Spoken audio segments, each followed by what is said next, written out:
안녕하세요. 엘다 사랑방 신호식 집사입니다. 잘 지내고 있으신지요? 4월 30일 여섯 번째 엘다 사랑방 모임 제5주 파격적인 새 율법에 대해서 함께 간단히 예습해 보겠습니다.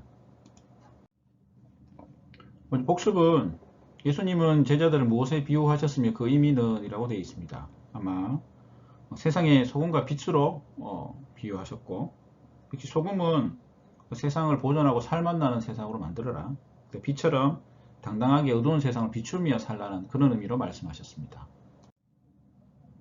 마태복음 5장 27절부터 48절까지 말씀을 있습니다. 오시기 전에 꼭 한번 읽어보고 와주시길 부탁드립니다. 첫 번째 말씀 돋보기. 예수님은 간음이 어디에서 시작되며 어떻게 하는 것이 유익하다고 말씀하셨는가? 간음의 시작은 마음이라고 되어 있습니다. 특히 백체 중에 하나가 없어지고 온몸이 지옥에 던져지지 않는 것이 더 유익하다. 결국 마음에부터 시작되는 건데 오른쪽 눈과 오른쪽 손이 신체에서 더 중요하게 여겨지는 부분이지만 죄를 짓는 수단이 되면 차라리 없는 것이 낫다는 말씀이 실제로 신체를 훼손하는 말씀은 아니고 죄를 짓게 하는 것은 버리지 못하고 신인 채 지옥에 가는 것보다 그것 없이 천국에 가는 것이 훨씬 유익하다는 그런 말씀이 되겠습니다. 두 번째로 맹세에 대한 옛사람의 가르침과 예수님의 가르침은 어떤 대조를 이루는가? 옛사람의 가르침을 보시게 되면 33절에 헛맹세를 하지 말고 내 맹세하는 것을 죽게 지키라고 되어 있습니다. 예수님의 가르침은 너희 말은 옳다 옳다 아니라 아니라 하라, 그러니까 진실한 말을 하라고 되어 있습니다. 구약에 따르면 하나님께서 맹세하셨는데 이게 하나님께서 이게 거짓말 하시는 게 아니라 사람들로 하여금 하나님이 약속하신 것이 반드시 이루어질 것을 믿고 확신하게 하기 위해서 이렇게 말씀하셨습니다. 그러나 예수님께서는 맹세보다는 항상 진실한 말을 하며 살라고 말씀하셨습니다. 이렇게 이 말씀은 제자들에게 항상 진실한 말을 함으로써 사람들이 맹세 없이도 믿을 수 있게 하라는 그런 귀한 권면이 되겠습니다. 세 번째로 우리에게 해를 입히는 사람들을 어떻게 대할 것인가에 관한 율법과 예수님의 가르침은 어떤 대조를 이루는가? 38절을 보시게 되면 눈은 눈으로 이는 이로 갚으라 라고 되어 있고, 예수님의 가르침은 어떻습니까? 악한 자를 대적하지 말라라고 되어 있습니다.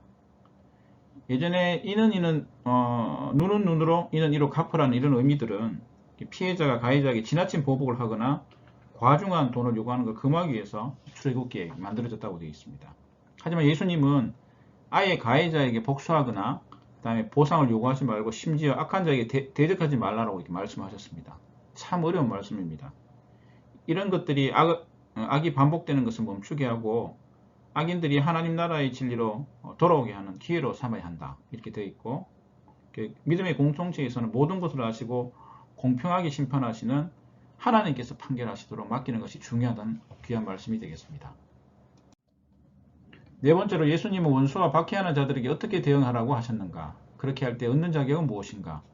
44절에 원수와 박해자들에 대한 대응을 보시게 되면 원수를 사랑하며 박해자들을 위해 기도하라고 되어 있습니다. 얻는 자격은 하늘에 계신 하나님 아버지 아들이 된다고 되어 있습니다. 원수와 사랑에 대한 말씀이죠. 결국 예수님은 우리가 원수를 사랑하고 박해하는 자들 기도할 때 비로소 하나님의 자녀가 될 것이라고 말씀하셨습니다. 사랑할 만한 사람들은 사랑하는 것들은 참 쉬운 것 같습니다. 하지만 모르는 사람, 원수까지 사랑하는 것이 참 사랑이라고 말씀하셨는데 성도로서 참 많은 노력들이 필요하겠습니다. 다섯 번째로 하나님 나라 백성이 추구해야 할 윤리와 도덕적 온전함은 무엇인가? 결국 하늘에 계신 하나님 아버지 온전하신 같이 하나님처럼 온전하게 살아라. 결국 하나님 나라의 새 율법에 따라 도덕적이고 윤리적이고 또 원수를 사랑하면서 살아가는 것이 하나님을 닮아가는 것이라고 말씀하고 있습니다. 여섯 가지 태도를 이렇게 요약하면 첫 번째로는 분노하고 화해, 두 번째로는 음욕과 순결, 세 번째는 이혼과 재혼, 그 다음에 네 번째 맹세와 진실됨, 다섯 번째 악인과 무저항, 여섯 번째 원수와 사랑에 대해서 예수님께서 이렇게 정리해 주셨습니다.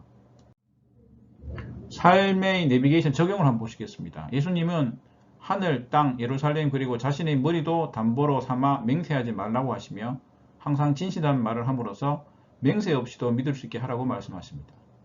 우리가 경험한 맹세에 관한 에피소드 그리고 진실한 말을 통해 관계가 깊어진 경험을 한번 나눠보면 좋겠습니다. 예수님 시대 사람들은 이게 하늘, 땅, 예루살렘을 근거로 많이 맹세했다 합니다. 이게 별 효력 없는 맹세죠. 예수님께서는 아까 말씀드렸다시피 항상 진실한 말을 함으로써 맹세 없이도 누구든지 인정하고 믿어주는 신뢰할 만한 삶을 살아라고 말씀하십니다. 30일에는 우리 맹세에 관한 에피소드, 그 다음 진실한 말을 통해서 관계가 깊어진 그 경험들을 함께 나누도록 하겠습니다.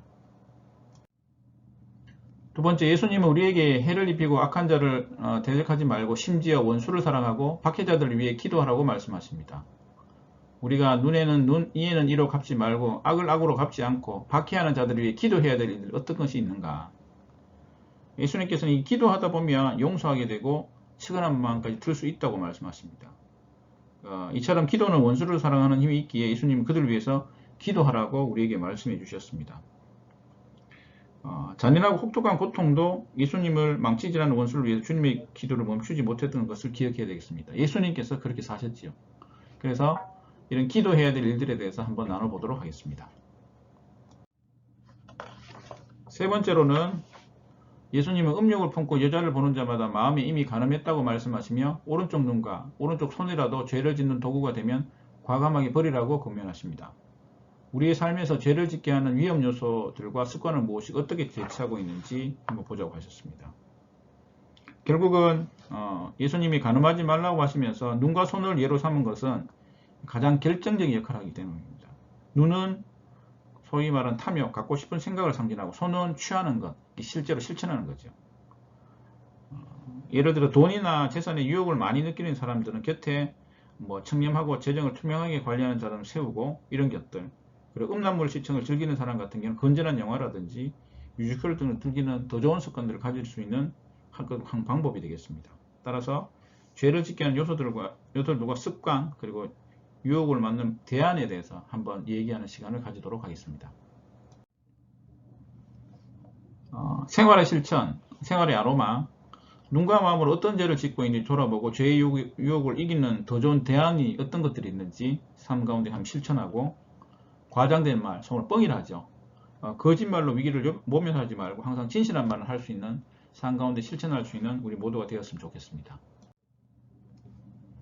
사락반 모임 전에 말씀 돋보기 문제풀이를 한번 꼭 해보시기를 권해드리고, 본문 성경 말씀은 꼭 읽어오시기를 부탁드립니다. 그 사랑반 모임 시 하나님께 은혜 주시도록 함께 기도해 주시고, 모두 참석할 수 있도록 기도해 주시고, 또 교회와 담임 목사님을 위해서 꼭 기도해 주시기를 부탁드립니다.